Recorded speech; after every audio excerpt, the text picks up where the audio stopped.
Os contos de fada estão fora de moda, isso nós já sabemos. Acreditar em príncipes e princesas nos dias atuais é uma verdadeira fantasia e praticamente um privilégio exclusivo das crianças. No mundo atual, tido como real, não há cavalos brancos, dragões a serem derrotados, castelos a serem conquistados, bruxas para combater e, consequentemente, nem príncipes nem princesas. Olhamos ao nosso redor e encontramos uma série de pessoas ocupadas, vivendo uma verdadeira pressão cotidiana para serem produtivos e que, em linhas gerais, já não sonham com ideais e virtudes, mas com prazeres e bens materiais. Frente a essa realidade, como vamos imaginar que os velhos contos de fada e histórias de cavalaria deveriam voltar ao palco da nossa vida? Será que acreditar em ideais, em grandes combates, em uma vida mais digna e virtuosa, é algo que deve ser deixado na nossa fase infantil? Sabemos que o mundo dos adultos, em sua visão mais objetiva, não guarda espaço para essas fantasias de outrora. Porém, as ideias que permeiam todas essas histórias precisam voltar a existir em nosso cotidiano. É sobre isso que falaremos a seguir, entre a fantasia e a realidade. Não há dúvidas que vivemos em um mundo mergulhado no materialismo. Quem nunca escutou frases como "você só vale o que tem" ou "trabalhe para comprar tudo o que você deseja"?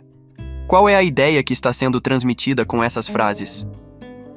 Sem dúvida, a de que o importante é o que você pode consumir e os seus desejos devem estar voltados para a aquisição de bens. Mas será que sempre foi assim? Ou que precisa ser exatamente dessa maneira? Sabemos que não. E a história nos prova isso. Em diferentes momentos da humanidade, algumas civilizações provaram que podemos viver para além do poder, do desejo, da ambição. Podemos viver por ideais humanos. As ideias, porém, não foram feitas para existir plenamente em nosso mundo material. Não podemos segurar a ideia do amor, a ideia da honra, a ideia da justiça. Assim, precisamos representá-las, ou seja, dar uma forma a essas ideias para que estas sejam expressas no mundo. A melhor maneira de fazer isso é encarnar esses ideais em nossa própria vida, sendo nós mesmos a representação mais fiel possível destes arquétipos. As antigas fábulas, contos de fada e mitos são, em essência, uma maneira que todas as culturas humanas encontraram para encapsular tais ideais. Essas histórias não foram feitas para nos divertir, entreter ou mesmo nos deixar com medo de algum monstro, mas sim para nos transmitir ideias. As ideias são as joias mais preciosas que qualquer ser humano, seja ele um simples camponês ou um rei, pode legar para as gerações futuras. Logo, deveríamos tratar de maneira mais respeitosa as ideias que queremos viver. Partindo disso, precisamos aprender a distinguir a fantasia da realidade e perceber que entre esses dois mundos as ideias precisam estar presentes. Tal qual um Dom Quixote, precisamos não somente reviver ideais há muito esquecidos, mas nos tornar plenamente esse arquétipo para servirmos de exemplo no mundo em que vivemos. Isso significa, em síntese, que é necessário voltarmos a acreditar no amor, numa vida cavalheiresca e numa forma de se portar diante da vida que exprima a nobreza da alma humana. Não precisamos estar portando armaduras nem espadas, muito menos viver no alto de castelos. Afinal, esse momento histórico já passou. Porém, as ideias que guiavam aqueles homens e mulheres podem ser mais uma vez resgatados. Entre a fantasia e a realidade estão as ideias, e para modificar o nosso mundo, precisaremos delas. Estamos cientes de que, ao falar sobre um estilo de vida nobre, muitos poderão pensar em riqueza, luxo e uma vida de extravagâncias. Entretanto, deixamos claro que a nobreza, em seu sentido mais profundo, em nada guarda relação com isso. Uma ação nobre é, em resumo, uma ação virtuosa, guiada pelos seus valores mais éticos. É uma busca constante pela harmonia de forma gentil, sem machucar, colocando em prática a essência humana que há em cada um de nós. Como voltar a acreditar nessas ideias vivendo no mundo atual? A tarefa não é simples, disso já sabemos. Se hoje podemos afirmar que vivemos em um mundo materialista, as relações humanas também seguem pelo mesmo caminho. Infelizmente, observamos diariamente como há pouca virtude e muito interesse em nossas distintas relações sociais. Não trabalhamos com afinco por um ofício em que acreditamos, mas somente pelo reconhecimento e pelo salário. Não ajudamos o próximo com o coração aberto, mas pensando em como poderemos nos beneficiar daquele favor que estamos cedendo. O egoísmo e o medo de sofrer são leis em nossa conduta e se tornaram setas que apontam o nosso caminho. Não é por acaso que acreditar em finais felizes ou em um príncipe encantado se tornou sinal de que alguém não vive em suas plenas faculdades psicológicas. A regra geral é o pessimismo, e se alguma pessoa for realmente bondosa contigo, desconfie.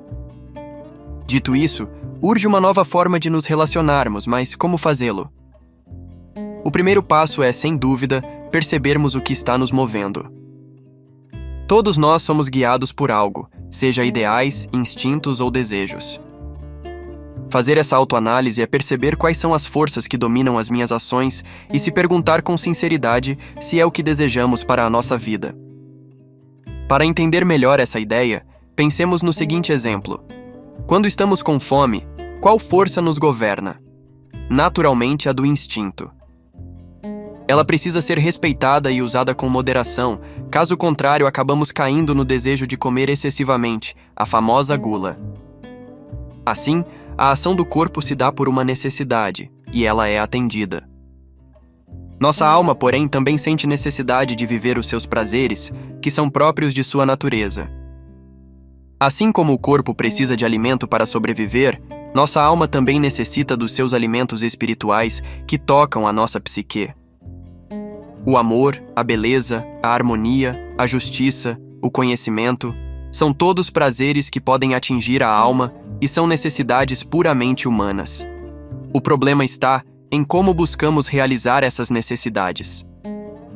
Ao invés de nos concentrarmos em viver de maneira racional e profunda cada uma desses desejos da alma, acabamos sendo guiados pelos nossos instintos e vivemos de forma indiscriminada e passional cada um deles. Ao invés do amor, nos entregamos à paixão e à luxúria. Ao invés de contemplarmos a harmonia da vida, contemplamos corpos. Ao invés da justiça, buscamos a vingança. Nesses casos, acabamos por inverter o motor que deveria nos guiar e deixamos de lado a profundeza da alma em troca da superficialidade dos desejos e emoções momentâneas. Com o tempo, e é o que observamos hoje, esquecemos de todos esses ideais e os relegamos à fantasia. Achamos que o válido e verdadeiro é o que predomina e acabamos caindo em um senso comum. Se observarmos com atenção o nosso dia a dia, poderemos perceber a falta que essas ideias nos fazem. Em contrapartida, os seus substitutos, que nada mais são que expressões dos nossos desejos e instintos, cada vez mais ganham mais terreno em nossa vida, tanto individual como coletiva. Sendo assim, após identificar essas forças que movimentam nossa vida cotidiana, devemos resgatar essas ideias profundas e vivê-las em nossa vida. Não esperemos que surjam príncipes e princesas, mas sejamos estes arquétipos de seres humanos. Eis a grande força que a filosofia, a mitologia e a busca profunda pela sabedoria nos legam: a de alcançar um ideal humano por nossa própria conta. As ideias precisam de um corpo para serem expressas no mundo, logo, por que não sermos nós? Podemos fazer isso de forma simples, sem precisar conquistar castelos ou destruir dragões, mas sendo resiliente perante os nossos desejos, achando a verdadeira justiça em cada situação e, acima de tudo, tratando as pessoas como seres humanos, não como objetos. Buscar unir nossos corações, espalhar o amor, a sabedoria e a verdade em nossos ambientes, isso sim transforma o mundo.